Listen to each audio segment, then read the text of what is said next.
کہ جن کی نمازیں ان کے سروں سے اوپر نہیں جاتی.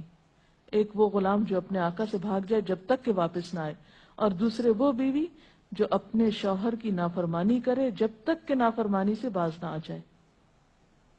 یہاں تک حکم ہے کہ بیوی شوہر کے معاملے میں کسی دوسرے کی بات نہ مانے. یعنی شادی کے بعد ایک عورت جب شوہر کے گھر چلی جاتی ہے تو پھر شوہر کا حق سب سے بڑا ہو جاتا ہے. بعض اوقات ہمارے معاشرے میں ایک طرف شوہر کچھ کہتا ہے، دوسری طرف والدین کچھ کہتے ہیں، تیسری طرف کسی اور کا مشورہ کچھ ہوتا ہے، عورت بیچاری بیچ میں پس جاتی. ایسے موقع پر عورت کے لیے کیا لازم ہے، اس کی پرائرٹی کیا ہوگی کہ وہ اپنے شوہر کی بات مانے. عورت کی دوسری بڑی ذمہ داری اپنی آبرو اور عزت و عصمت کی حفاظت ہے. عورت کوئی ایسا کام نہ کرے جس سے اس کی عفت و عصمت پر کچھ حرف آئے.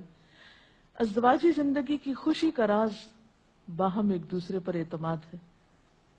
اگر کوئی بھی ایسا کام عورت کرتی ہے جس سے شوہر کے دل میں شک ہو جاتا ہے، اعتماد ختم ہو جاتا ہے، تو اس سے ازدواجی زندگی کی خوشیاں ختم ہو جاتی ہیں. یہ اعتماد بے حد ضروری ہے، اور اس کے لیے اپنی عزت عصمت کی خصوصی حفاظت.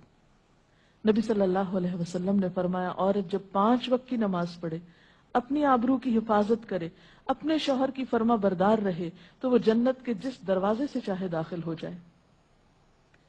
اسی لیے شوہر کی اجازت اور مرضی کے بغیر گھر سے بھی نہیں نکلنا چاہیے. حضرت معاذ بن جبل کہتے ہیں کہ نبی صلی اللہ علیہ وسلم نے فرمایا، خدا پر ایمان رکھنے والی عورت کے لیے جائز نہیں کہ وہ اپنے شوہر کے گھر میں کسی ایسے کو آنے دے جس کا آنا شوہر کو پسند نہ ہو، اور ویسی صورت میں گھر سے نکلے جب اس کا نکلنا شوہر کو پسند نہ ہو. اطاعت کے علاوہ شوہر کو خوش رکھنا یہ بھی بے حد ضروری ہے. نبی صلی اللہ علیہ وسلم نے فرمایا، جس عورت نے اس حال میں انتقال کیا کہ اس کا شوہر اس سے خوش تھا تو وہ جنت میں داخل ہوگی. اور عموماً کسی کی خوشی کے لیے انسان اپنے جذبات کی قربانی دیتا ہے، بعض اوقات اپنی سوچ کی قربانی دیتا ہے، بعض اوقات اپنے کسی اور راحت و آرام کی قربانی دیتا ہے. تو ایک عورت جب اپنے شوہر کو خوش کرتی ہے تو جواباً اس کے لیے خوشی پلٹتی ہے.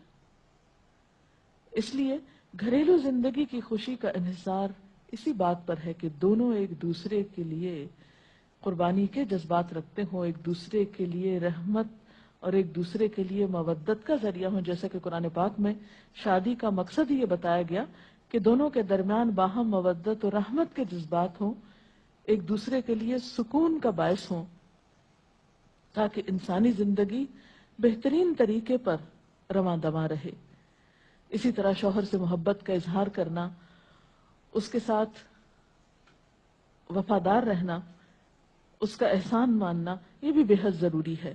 حضرت اسماء کہتی ہیں کہ ایک بار نبی صلی اللہ علیہ وسلم میرے پاس سے گزرے، میں اپنی سہیلیوں کے ساتھ تھی.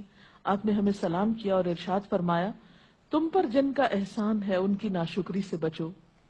تم میں سے ایک اپنے ماں باپ کے گھر کافی دنوں تک بن بیاہی بیٹھی رہتی ہے، پھر اللہ تعالیٰ اس کو شوہر عطا کرتا ہے، اولاد دیتا ہے، اور ان سارے احسانات کے باوجود اگر کبھی کسی بات پہ شوہر سے ناراض ہوتی ہے تو کہہ اٹھتی ہے، میں نے تو کبھی تمہاری طرف سے کوئی بھلائی دیکھی ہی نہیں. تو یہ جملہ ناشکری کا جملہ ہے جو عورت کو نہیں بولنا چاہیے. قیامت کے دن اللہ تعالیٰ اس عورت کی طرف نظر رحمت اٹھا کر نہیں دیکھے گا جو شوہر کی ناشکری ہوگی. اور آخری بات یہ کہ عورت کے اوپر لازم ہے کہ وہ اپنے گھر بار، مال و اسباب اور اپنی ذمہ داریوں میں شوہر کی مددگار رہے، شوہر کی وفادار رہے.